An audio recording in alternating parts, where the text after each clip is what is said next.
Bonjour et bienvenue. Nous sommes le groupe 18 et aujourd'hui, nous allons vous présenter un sujet innovant dans le domaine du génie civil.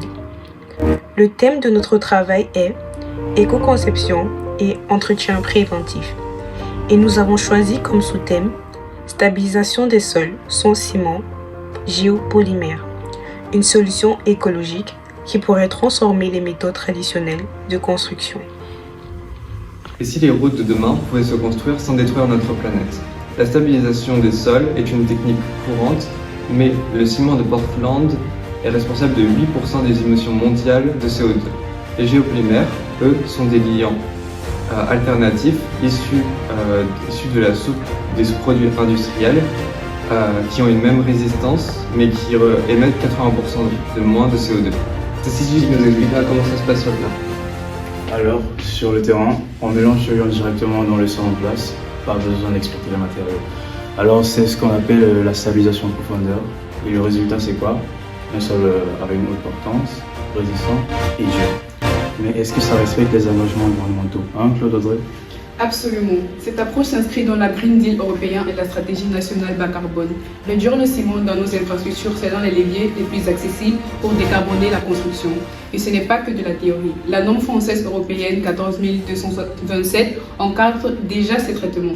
Donald, est-ce que ça tient économiquement? Oui, et même très bien. Les matières premières coûtent moins cher que le ciment traditionnel. Le principal flanc, c'est encore la normalisation. Côté carbone, chaque tonne de géopolymère permet d'éviter entre 500 et 700 kg de carbone. À l'échelle du réseau routier national, c'est colossal. Les jeunes qui sont les acteurs qui possèdent cette innovation. En France, l'université Gustave Eiffel mène des recherches depuis déjà plus de 15 ans. D'un côté, des industriels comme Ecosem et Vicat développent des formulations. D'un autre côté, l'évolution de start-up comme Hoffman Green Cement prouve que le marché émerge vraiment. D'ailleurs Nathan, où en est ce marché concrètement? Le traitement à la chaux-ciment est déjà très répandu. Les géopolymères progressent sur des chantiers pilotes tels que les autoroutes, les voies urbaines ou les parkings. On observe déjà des retours positifs sur 10 ans d'utilisation en Belgique ou en Australie. Et demain, Thibaut, tu peux venir nous en parler? La Chine, les États-Unis et les Pays-Bas investissent massivement. D'ici 2035, le marché mondial de la stabilisation verte pourrait dépasser 8 milliards de dollars. Le défi, standardiser, former les équipes et adapter les formulations aux sols locaux.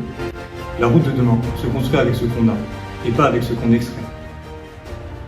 Ce projet vous a été présenté par Frakno Kirik, Foku Chopa Craig Jones, Chabda Kenke Claude Audrey, Foting Kamdoum Donald, Holoku Lizen, Laurent Nathan et Fouk Rosigné Thibault.